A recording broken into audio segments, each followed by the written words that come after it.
तर मित्रांनो खाडीत आलो होतो मी आज चिंबोरी पकडायला. बघितलं तर इकडे हर्ष आणि हर्षच्या बरोबर एक पार्टनर होता. काय नाव? संकल्प. तर बघू शकता पागाला आले होते ते आणि बघा ताई किती मच्छी पकडले. बारीक आहे पण काम एकदम 25 केला ताई जेवणाचा. बघा कडक एकदम बारीक बारीक मासली. बघा कडक एकदम.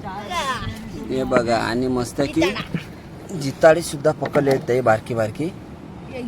हे बघा खरबी वगैरे सगळं फंटोस वगैरे सगळा मिक्स मावरा आहे. मस्त यांचा काम झालाय जेवणाचा. तर बघा लहानपणी मोठा घास बघा कडक एकदम. आणि इकडे बघा खाडीचा नजारा आणि एकदम फ्रेश मच्छी. किती वाजता आलो होतो तुम्ही? 7 वाजता आले होते. आणि बघा ताई 1 तासान कसं काम फिट केलंय मस्त की. चला बाय बाय.